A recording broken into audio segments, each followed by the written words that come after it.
of exhibitions for myself. It's about what the tail end is, what the effects are. And you see that at Liverpool. You see that the effects of slavery wasn't the gentility of the, I think I've made a new word up there, that's really good as well. You know, they deal with the dirt and the grit, and they also deal with the aftermath. So I tend to agree with Keisha and Reese and also Edith that it is a little bit tame. Not everybody has a privilege of. Not everybody has the privilege of sitting and having a conversation about what is in there beforehand. I mean, as someone that goes to a gallery or looks at a piece of art, I want to know what I'm looking at, and I want to know if it's for a specific reason that I can directly relate to that in a visceral way. I don't think this actual expedition shows the whole of it. I think it's based on like the end of slavery, and if I didn't know what I know about my history, I'd think, is this it? What else happened? I think it needs to be shown the beginning, middle, and end in different stages. So like the cotton plantations, and then the abolishing, and then, you know, people being taken from the homes. And I think it should be like beginning, middle, and then like set, if you get what I mean. So you can actually understand the artwork that's being shown. Whereas there's a picture down there that shows a woman coming out of a shower, and I did not understand the pictures behind it. Like, did you get me? The pictures behind it. And Auntie Sher had to actually tell me it might be from someone else's view of how she was displayed in slavery and how she might have been thought on as a woman.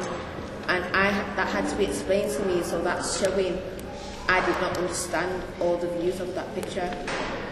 It's partially about understanding, isn't it? Do you know what I mean? It's like we need to build an understanding of that journey and what that journey was, because we don't have a succinct timeline to kind of follow and go, well, this is where everything stems. This is what created the action, creates the reaction. We don't see that in that room.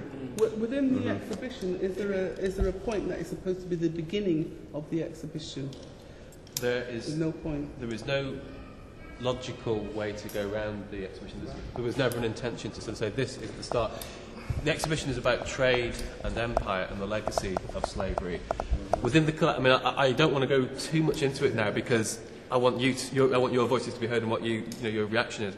But within the collections here at the Whitworth Art Gallery, we actually don't have images going back to sort of address those. We have. You might think that galleries and museums hold all the answers. Yeah. We hold collections that have been put together over a number of over a number of years. We can only work with those objects that we have within our collections, and hopefully sort of then enrich it by borrowing from other places.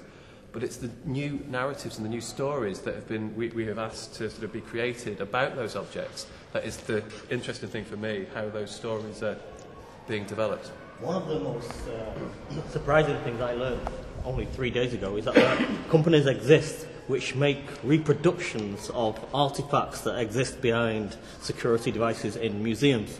So that, in other words, museums can actually get hold of reproductions of things like manacles or like, I don't know, the certain implements used to attempt to control enslaved Africans, etc.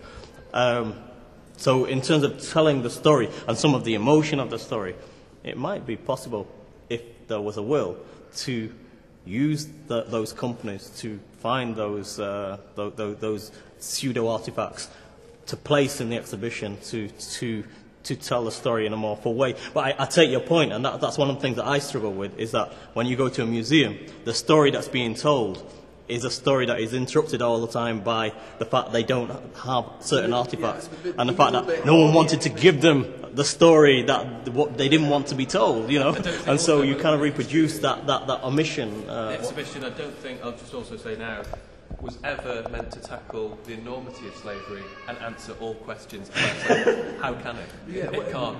It's about stories that relate to slavery and its legacy that are like, conjure up from some of the collections and some of the objects. The story of Henry Box Brown.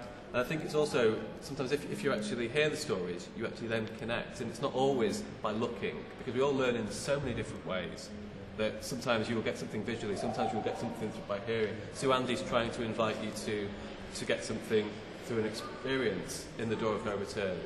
But I think, you know, museums and galleries are understanding that we need to address that learning style issue and try to sort of bring all those kind of things into play.